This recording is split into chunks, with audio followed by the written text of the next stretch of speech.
PSC പള്ളിക്കൂടം ടെസ്റ്റിലെ 5ാം ക്ലാസ്സിലെ 5ാമത്തെ പാഠമാണ് നമ്മൾ നോക്കാൻ പോകുന്നത്. ഈ പാഠം കുറച്ച് ലെങ്തുമാണ്, അത്യാവശ്യം ഇമ്പോർട്ടൻ്റ് ആണ്. പഠിക്കാനുണ്ട്. ഇതിന് മുന്നത്തെ പാഠങ്ങളിൽ അങ്ങനെ ഒരുപാട് പഠിക്കാനൊന്നുമില്ല, പക്ഷേ ഇതിൽ കുറച്ച് പഠിക്കാനുണ്ട്. അപ്പോൾ എല്ലാവരും ക്ലാസ് ശ്രദ്ധിച്ച് കേൾക്കാം. പിന്നെ എന്തെങ്കിലും അങ്ങനെ വീഡിയോ എടുക്കാനായിട്ട് എന്നെ പ്രത്യേകിച്ച് ഞാൻ കയ്യിൽ തന്നെ ഫോൺ വെച്ചെടുക്കണം. ഫോൺ കുറച്ച് ഷേക്കാവും, നിങ്ങൾക്ക് ബുദ്ധിമുട്ടൊക്കെ ഉണ്ടാകുമെന്ന് തോന്നുന്നു. അങ്ങനെ എന്തെങ്കിലും ബുദ്ധിമുട്ടുണ്ടെങ്കിൽ കമൻറ്റ് ചെയ്യണം, എന്തെങ്കിലും വേറെ വഴി നോക്കാം. അപ്പോൾ 5ാമത്തെ പാഠം എന്ന് പറയുന്നത് കയ്യെത്തും ദൂരത്ത് ആകാശം. നക്ഷത്രഗണങ്ങൾ. ഗ്രീക്ക് കഥയിലെ ചെങ്ങലിൽ ബന്ധിപ്പിക്കപ്പെട്ടിരിക്കുന്ന പെൺകുട്ടിയുടെ രൂപം സങ്കല്പിച്ചിരിക്കുന്ന നക്ഷത്രക്കൂട്ടമാണ് ആൻഡ്രോമിഡ. ഡിസംബർ മാസത്തിൽ കിഴക്കൻ ചക്രവാളത്തിൽ കാണുന്ന നക്ഷത്രഗണമാണ് വേട്ടക്കാരൻ. ഇനി ഈ ആൻഡ്രോമിഡ നമ്മൾ പറഞ്ഞില്ലേ, ആൻഡ്രോമിഡ കഥ എന്ന് പറയുന്നത് ഈ എത്യോപ്യ സെഫ്യൂസ് രാജാവിൻ്റെയും കാസിയോപ്യ രാജ്ഞിയുടെ മകളാണ് ആൻഡ്രോമിഡ. അപ്പോൾ ഈ ആൻഡ്രോമിഡ എന്ന് പറയുന്ന മകൾ ഭയങ്കര സുന്ദരിയാണ്. അതുകൊണ്ട് തന്നെ ഈ കാസിയോപ്യ എന്ന് വെച്ചാൽ രാജ്ഞിക്ക് ഭയങ്കരമായിട്ട് അഹങ്കാരം ഉണ്ടായിരുന്നു. അപ്പോൾ ഈ അഹങ്കാരം തീർക്കാനായിട്ട് ഒരു ദേവൻ തീരുമാനിച്ചു. ആ ദേവന്റെ പേരാണ് പോസിഡോൺ. എത്യോപ്യയെ ആക്രമിക്കാൻ പോസിഡോൺ ദേവൻ ഒരു രാക്ഷസനെ അയച്ചു. ആ രാക്ഷസന്റെ പേരാണ് സീറ്റസ്. സീറ്റസ്. രാജ്യത്തെ രക്ഷിക്കാനായി സെഫ്യൂസ് മകളെ ബലി നൽകാൻ തീരുമാനിക്കുകയും കടൽ തീരത്തെ പാറയിൽ കെട്ടിയിടുകയും ചെയ്തു. സീറ്റസിനെ വധിക്കുകയും ആൻഡ്രോമിഡയെ രക്ഷിച്ച് വിവാഹം ചെയ്യുകയും ചെയ്ത വീരനാണ് പെർസിയൂസ്. ജസ്റ്റ് ഒന്ന് ഇത് ആൻഡ്രോമിഡ എന്നൊരു നക്ഷത്രത്തിന് ആ പേര് വരാൻ കാരണമാണ് ഇവിടെ പറഞ്ഞേക്കുന്നത്. ഇനി ഇവിടെ നോക്കാം.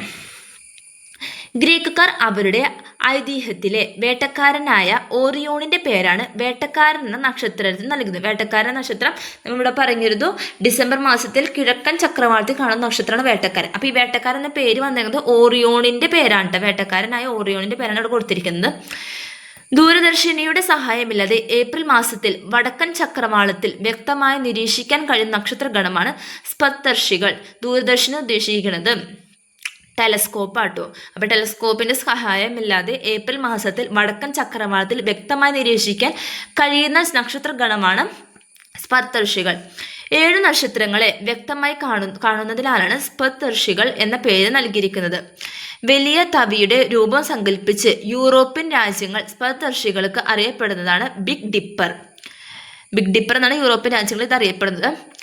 അർസ മേജർ എന്ന നക്ഷത്രത്തിന്റെ ഭാഗമായി കാണപ്പെടുന്ന നക്ഷത്രഗണമാണ് സപ്തർഷികൾ. പണ്ട് നക്ഷത്രങ്ങളെ നിരീക്ഷിക്കാൻ അടുത്തടുത്തുള്ള നക്ഷത്രങ്ങളെ കൂട്ടിച്ചേർത്ത് രൂപങ്ങൾ സങ്കല്പിച്ചതും അതത് പ്രദേശങ്ങളിലെ ഐതിഹ്യങ്ങളെ കഥാപാത്രങ്ങളുടെ പേരുകൾ നൽകിയതും നക്ഷത്രങ്ങളെ വേഗത്തിൽ തിരിച്ചറിയാൻ വേണ്ടിയായിരുന്നു. പ്രാചീന കാലത്ത് നക്ഷത്ര നിരീക്ഷണം നടത്താനുള്ള കാരണങ്ങൾ എന്തൊക്കെയാണ്? ദിക്കറിയാൻ, കാലാവസ്ഥ പ്രവചനത്തിന്, സഞ്ചാരത്തിന്, ആഘോഷങ്ങൾക്ക്, കാർഷിക പ്രവർത്തനങ്ങൾക്ക്, ഇതിനൊക്കെ നക്ഷത്രം ഉപയോഗിച്ചിരുന്നു.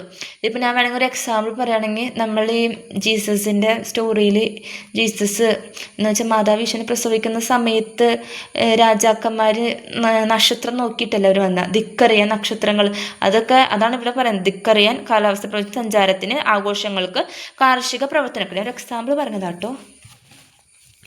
ഇനി നക്ഷത്രഗണവുമായി ബന്ധപ്പെട്ട കഥകളിലെ യാഥാർത്ഥ്യം അന്വേഷിച്ചവർ അറിയപ്പെടേണ്ടത് ജ്യോതിശാസ്ത്രജ്ഞർ എന്നാണ് അറിയപ്പെട്ടിരുന്നത്. പിന്നെ പ്രധാന ജ്യോതിശാസ്ത്രന്മാർ ആരൊക്കെയെന്ന് വെച്ചാൽ Galileo, Copernicus, Isaac Newton, Albert Einstein, Stephen Hawking. ഇന്ത്യയിലെ പ്രധാന ജ്യോതിശാസ്ത്രനാണ് ആര്യഭടൻ, ഭാസ്കരാചാര്യൻ.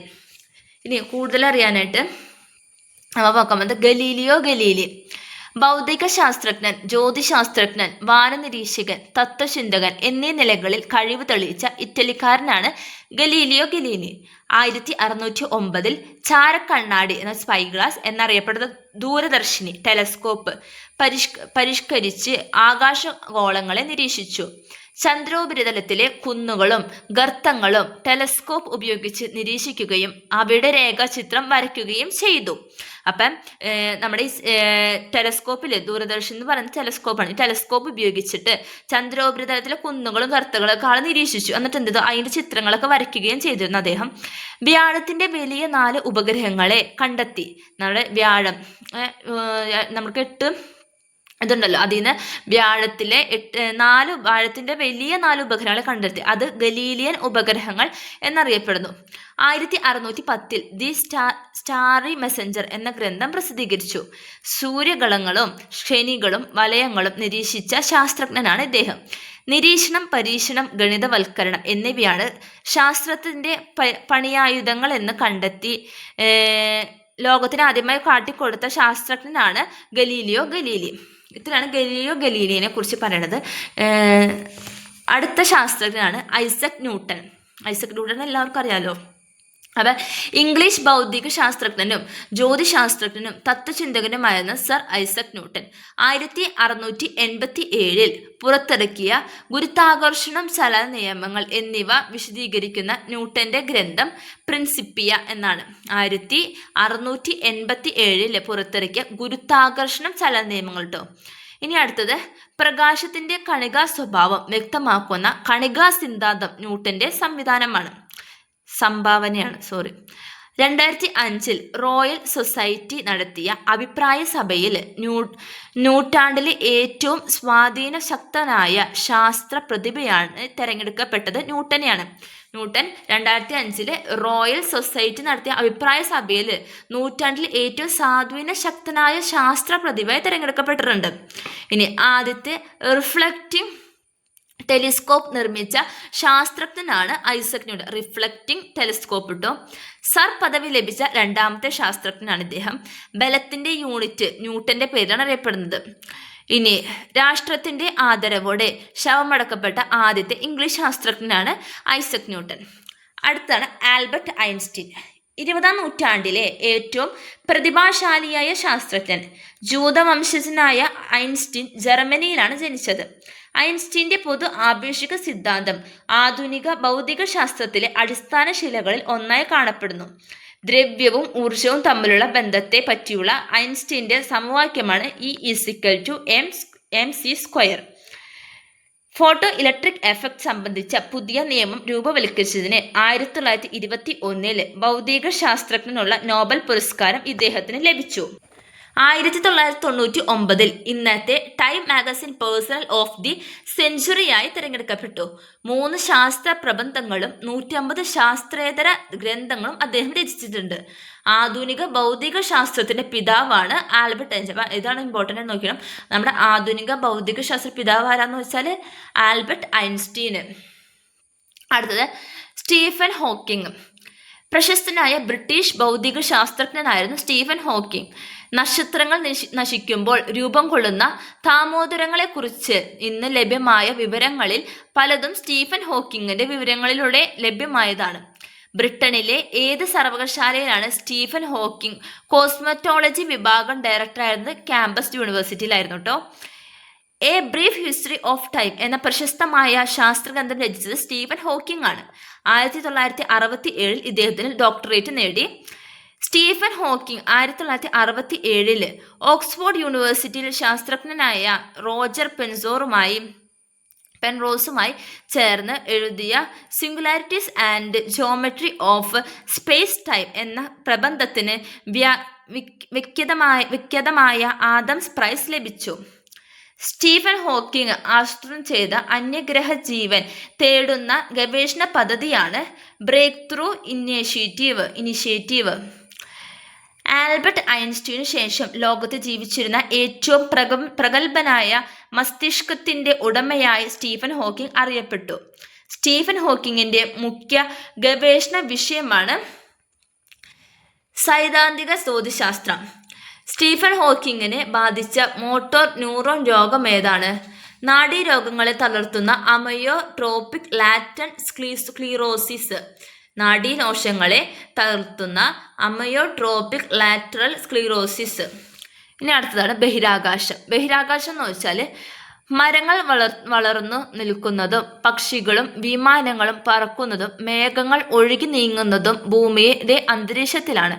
ഭൂമിയുടെ അന്തരീക്ഷത്തിന് പുറത്തുള്ള വായുരഹിതമായ സ്ഥലമാണ് ബഹിരാകാശം. ചന്ദ്രനും സൂര്യനും നക്ഷത്രങ്ങളുമുള്ളതും ബഹിരാകാശം തന്നെയാണ്.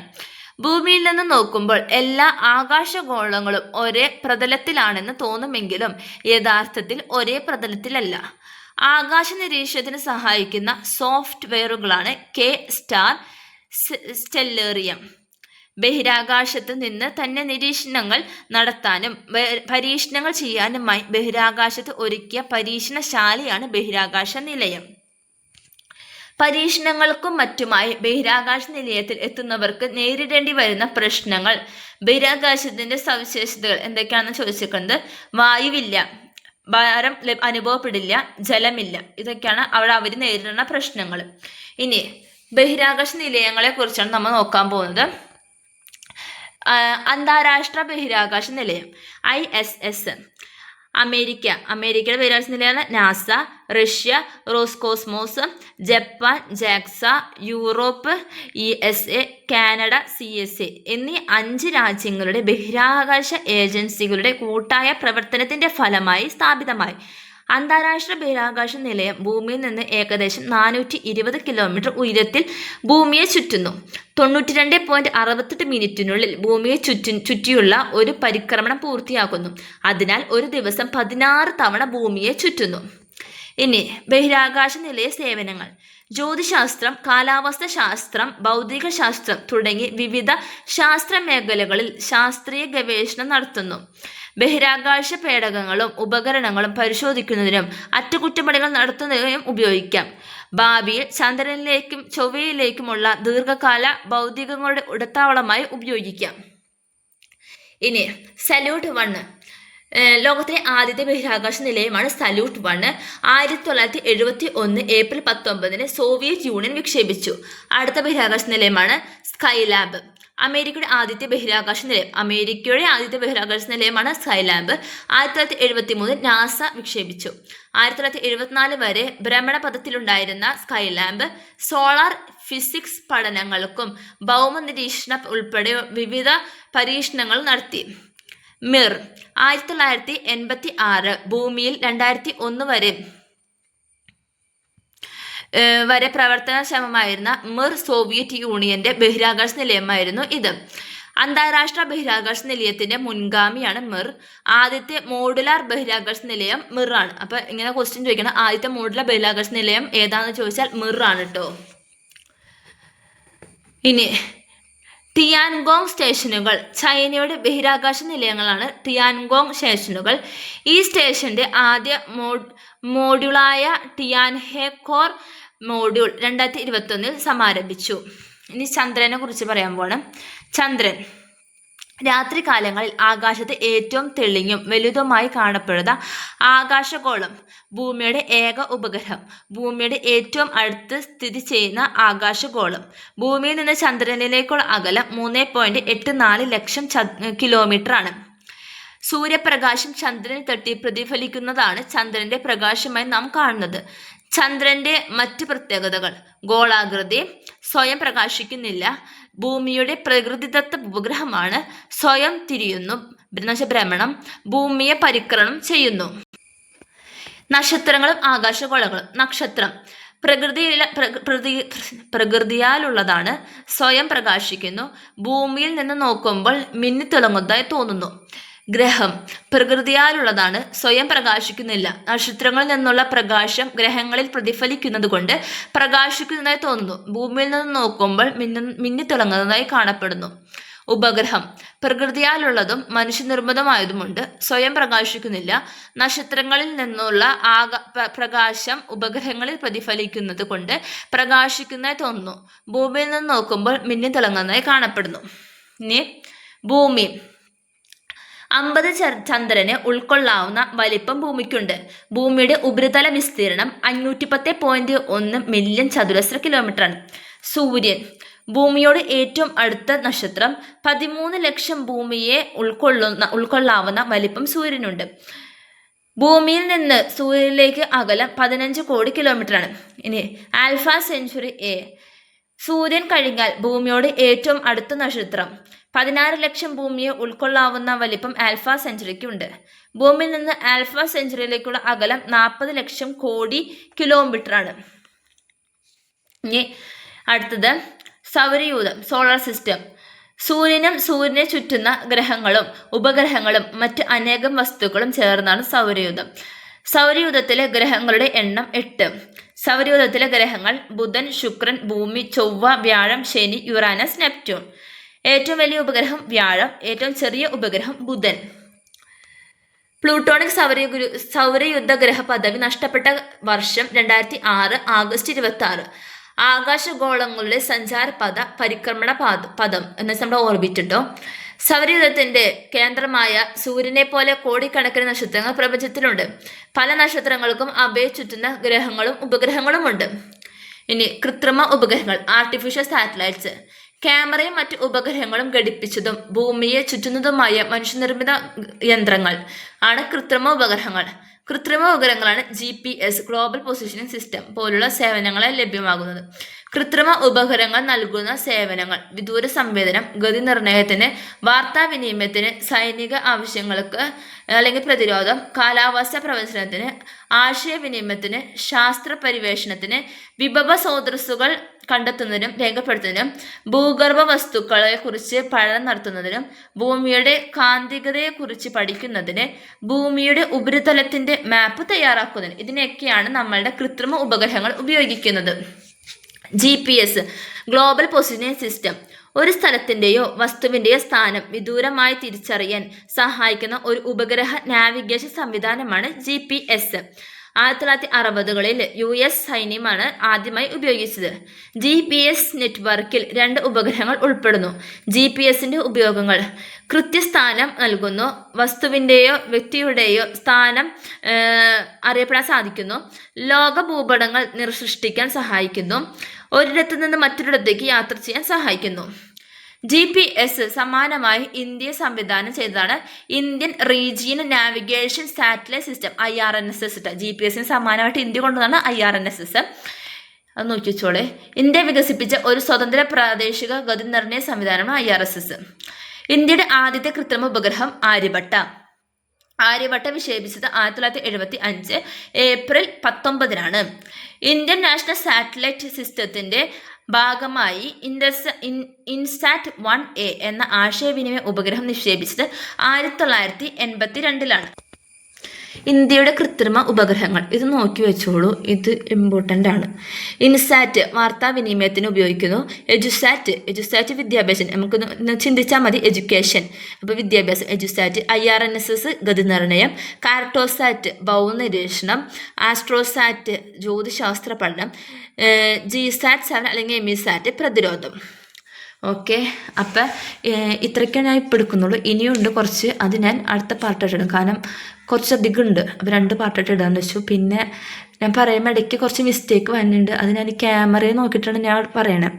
അതുകൊണ്ട് ക്യാമറ ശരിക്കും എനിക്ക് പെട്ടെന്ന് കിട്ടണില്ല, അതായത് കണ്ണിന് കുറച്ച് പ്രോബ്ലം ഉള്ളതുകൊണ്ട് പെട്ടെന്ന് അങ്ങോട്ട് ക്യാച്ച് ചെയ്യാൻ പറ്റുന്നില്ല, അതുകൊണ്ടാണ്. പക്ഷെ ഞാൻ നോക്കുന്നുണ്ട് മാക്സിമം. നിങ്ങൾക്ക് ഇഷ്ടപ്പെടുകയാണെങ്കിൽ ക്ലാസ് ലൈക്കും സബ്സ്ക്രൈബ് ചെയ്തോളൂ. എന്തെങ്കിലും നിങ്ങൾക്ക് പറയാനുണ്ടെങ്കിൽ കമൻറ്റ് ഇട്ടോ, എന്ത് പറഞ്ഞാലും കുഴപ്പമില്ല കേട്ടോ. Okay, by.